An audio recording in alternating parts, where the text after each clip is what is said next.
Hello friends, welcome to my channel. మీకు కనుక ఈ వీడియో నచ్చినట్లయితే తప్పకుండా లైక్ చేయండి. హాస్పిటల్లో రామ్మూర్తి కండిషన్ చాలా సీరియస్గా ఉంటుంది. ఇక దాంతో బాకీ దేవుడికి దండం పెట్టుకుంటూ ఉంటుంది. పిల్లలు కూడా మా తాతయ్యకి ఏమీ కాకూడదు అని చెప్పి ఇక అలా దేవుడికి దండం పెట్టుకుంటూ ఉంటారు. ఇంతలో మంగళ ఏడుపు నటిస్తూ హాస్పిటల్ ఫైల్ తీసుకొని హాస్పిటల్కి వస్తుంది. అమ్మ బాగి, మీ నాన్నకు ఇప్పుడు ఎలా ఉందమ్మా? మీ నాన్న బతకడని డాక్టర్లు చెప్పారా అని మంగళ ఏడుస్తూ అంటూ ఉంటే ఇక అప్పుడు బాగి, పిన్ని ఇంకొకసారి అలా మాట్లాడామంటే నేను అస్సలు ఊరుకోను.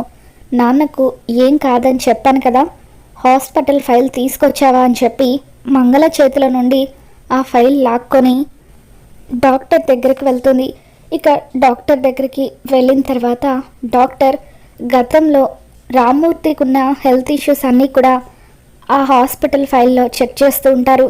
ఇక మొత్తం చెక్ చేసిన తర్వాత ఐఎమ్ రియల్లీ సారీ అమ్మా, ఈ విషయం మీకు వినడానికి చాలా బాధగా అనిపించవచ్చు, కానీ డాక్టర్లం కాబట్టి మేము ఉన్నది ఉన్నట్టు నిజం చెప్పాలి.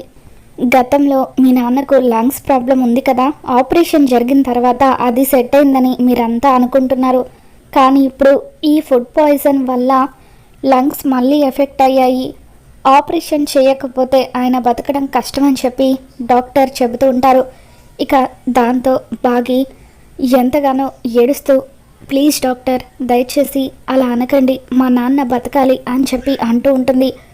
ఎంత ఖర్చైనా పర్వాలేదు, మా నాన్నగారికి ఆపరేషన్ జరిపించండి అని చెప్పి బాగి అంటూ ఉంటే ఇక అప్పుడు ఆ డాక్టర్, అమెరికా నుండి స్పెషలిస్టులను పిలిపించాలి, అది చాలా ఖర్చుతో కూడుకున్న పని, దాదాపు 50 లక్షల వరకు ఖర్చు అవుతుందమ్మా అని చెప్పి డాక్టర్ చెబుతూ ఉంటారు. ఇక దాంతో బాగి ఎంతగానో ఏడుస్తూ ఉంటుంది. ఇక ఇంతలో అమర్ హాస్పిటల్కి వస్తాడు. అమర్ వెనకాల మనోహరి కూడా వస్తుంది. అమర్ అక్కడికి రాగానే పిల్లలు డాడ్, తాతయ్య అని చెప్పి ఇక అలా ఏడుస్తూ ఉంటారు. మీరు ఏడవకండి, తాతయ్యకి ఏమీ కాదు అని చెప్పి ఇక అలా అమర్ పిల్లలకు ధైర్యం చెబుతూ ఉంటే, డాడ్, మిస్సమ్మ వచ్చిన దగ్గర నుండి ఏడుస్తూనే ఉంది, మిస్సమ్మని ఓదార్చడం మా వల్ల కావడం లేదు డాడ్ అని చెప్పి అమ్ము పాప అమర్కి చెబుతూ ఉంటుంది. ఇక బాగి ఏమో ఒక దగ్గర కూర్చొని ఏడుస్తూ ఉంటుంది. అమర్ బాగి దగ్గరికి వస్తాడు. మిస్సమ్మ అని చెప్పి అలా బాగిని పిలవగానే బాగి అమర్ని హక్ చేసుకుని ఏడుస్తూ ఉంటుంది.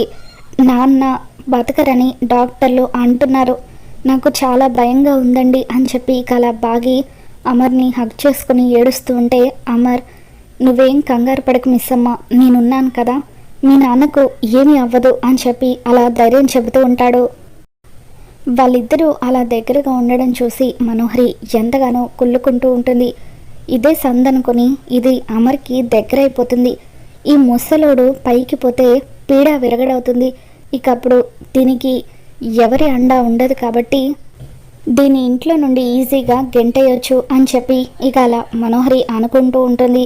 తర్వాత మెల్లిగా మంగళ దగ్గరికి వచ్చి, ఏంటి డాక్టర్లు ఏమంటున్నారట, ఆ ముసలోడు బతుకుతాడా అని చెప్పి మనోహరి అంటూ ఉంటే, నాకైతే నమ్మకం లేదు, ఈసారి ఖచ్చితంగా ముసలోడు టపా కట్టేస్తాడు అని చెప్పి మంగళ మనోహరితో అంటూ ఉంటుంది. ఒకవేళ ఈసారి ఈ ముసలోడు కనుక పోతే నేను నీకు 5 లక్షల రూపాయలు ఇస్తాను, మెల్లిగా బాగిని కూడా అమర్కి దూరం చేసేయని చెప్పి మనోహరి అంటూ ఉంటే ఇక అప్పుడు మంగళ 5 లక్షల, సరే సరే అని చెప్పి ఇక అలా మనోహరితో డీల్ కుదుర్చుకుంటూ ఉంటుంది. మరోవైపు డాక్టర్ రామ్మూర్తి రూమ్లో నుండి బయటకు వస్తారు. ఇక అప్పుడు అమర్ డాక్టర్తో మాట్లాడుతూ, డాక్టర్ ఇప్పుడు ఆయనకి ఎలా ఉంది అని చెప్పి అడుగుతూ ఉంటే, మీరు పేషెంట్కి ఏమవుతారు అని చెప్పి డాక్టర్ అడుగుతారు. ఇక అప్పుడు అమర్, ఆయన నాకు మామగారు అవుతారు, నేను లెఫ్టినెంట్ అమరేంద్రని అని చెప్పి ఇక అలా తనని డాక్టర్కి పరిచయం చేసుకుంటాడు. ఓ, లెఫ్టినెంట్ అమరేంద్ర అంటే మీరేనా, మీ గురించి నేను చాలాసార్లు విన్నాను అని చెప్పి ఇక డాక్టర్, మీ మామయ్య గారికి ప్రస్తుతం కండిషన్ చాలా సీరియస్గా ఉందండి, వెంటనే అమెరికా నుండి స్పెషలిస్టులను పిలిపించి ఆయనకు ఆపరేషన్ జరిపించాలి, దానికి దాదాపు 50 లక్షల రూపాయలు అవుతుంది అని చెప్పి అంటూ ఉంటే ఇక అప్పుడు అమర్, ఎంత ఖర్చైనా పర్వాలేదు డాక్టర్, నేను పెట్టుకుంటాను, ఎలాగైనా సరే ఆయన బతకాలి అని చెప్పి ఇక అలా అమర్ డాక్టర్కి చెప్పడంతో, ఓకే సార్, మీరు ట్రీట్మెంట్ స్టార్ట్ చేయమంటున్నారు కాబట్టి ఇప్పుడే నేను డాక్టర్స్తో మాట్లాడతాను, రేపే అమెరికా నుండి డాక్టర్స్ని పిలిపించి ఆయనకు ఆపరేషన్ జరిపిస్తాను.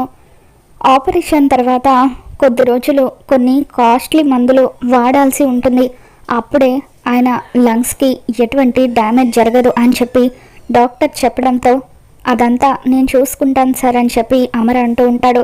ఇక అలా అమర్ బాగి దగ్గరికి వచ్చి, మిస్ అమ్మ, మీ నాన్నగారికి ఏమీ కాదు, నేనున్నాను కదా, నేను దగ్గరుండి ఆయనకి ఆపరేషన్ జరిపిస్తాను, నువ్వు ఉదయం నుండి పచ్చి మంచినీళ్ళు కూడా ముట్టలేదని పిల్లలు చెబుతున్నారు, పద మిస్ అమ్మ, ఇంటికి వెళ్ళి ఫ్రెష్ అయిన తర్వాత మళ్ళీ మీ నాన్నగారి దగ్గరికి నిన్ను తీసుకొని వస్తాను అని చెప్పి ఇక అలా అమర్ బాగిని ఇంటికి తీసుకుని వెళ్తూ ఉంటాడు.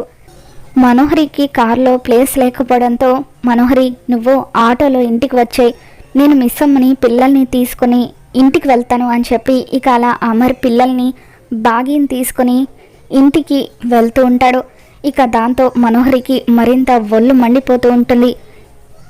అమరేంటి దానికి అంత ఇంపార్టెన్స్ ఇస్తూ నన్ను ఆటోలో రమ్మంటున్నాడు, నేను ఇలాగే వీళ్ళిద్దరిని వదిలేస్తే ఖచ్చితంగా అమర్ నాకు శాశ్వతంగా దూరం అయిపోతాడు, ఎట్టి పరిస్థితుల్లోనూ అలా జరగకూడదు, ఈ ముసలోడికి అమర్ ట్రీట్మెంట్ జరిపిస్తున్నాడు కదా, రేపు ట్రీట్మెంట్ జరిగినా కూడా ఎట్టి పరిస్థితుల్లోనూ ఆ ముసలోడు బతకడు అని చెప్పి ఇక అలా మనోహరి బాగి మీద కోపం పెంచుకుంటూ ఉంటుంది. అమర్ బాగిని ఇంటికి తీసుకొని వస్తాడు. ఇక అలా కార్ దగ్గర అమర్ రాథోడ్తో మాట్లాడుతూ, చూడు రాథోడ్, నువ్వు ఇప్పుడే వెంటనే హాస్పిటల్కి వెళ్ళు, డాక్టర్స్ ఏం చెప్పినా సరే ఎప్పటికప్పుడు నాకు ఇన్ఫర్మేషన్ ఇస్తూ ఉండు అని చెప్పి ఇక అలా రామ్మూర్తిని జాగ్రత్తగా చూసుకోమని చెప్పి నేను మిస్ అమ్మ ఫ్రెష్ అయ్యి వస్తాము అని చెప్పి అంటూ ఉంటాడు.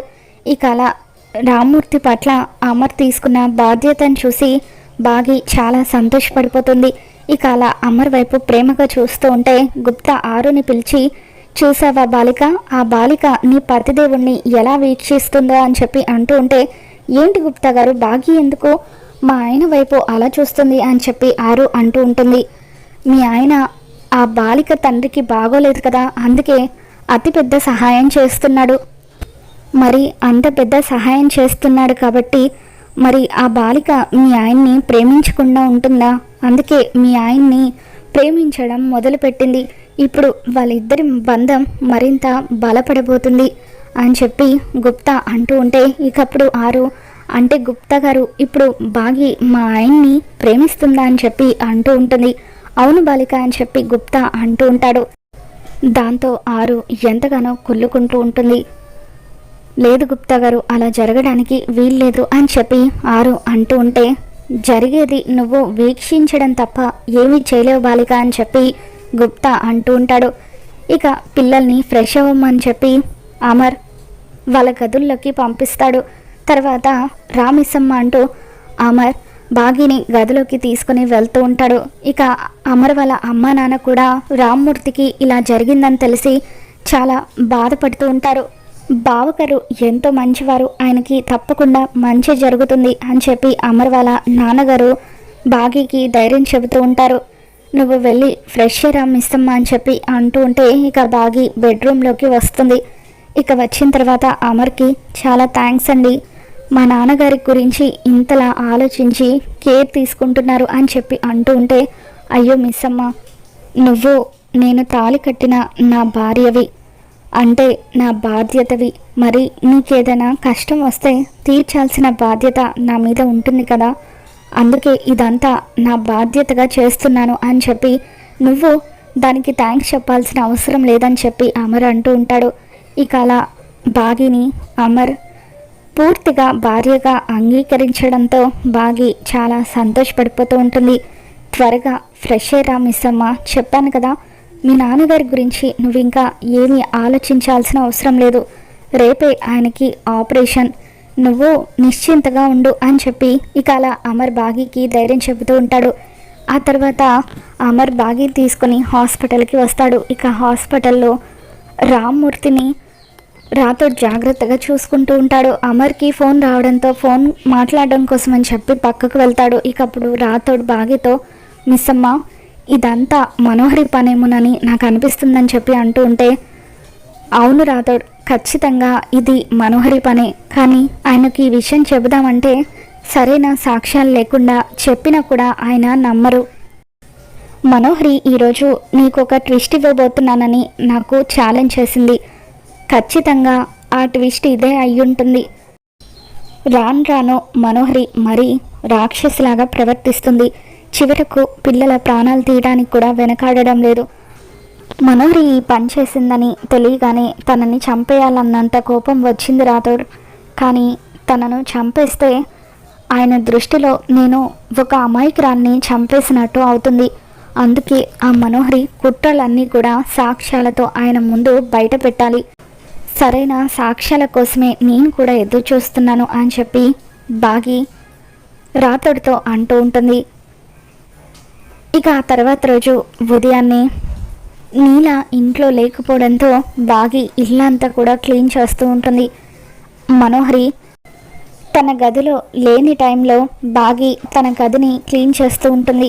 ఇక అప్పుడు అనుకోకుండా మనోహరి పెళ్లి ఫోటో కబోర్డ్లో నుండి కింద పడిపోతుంది.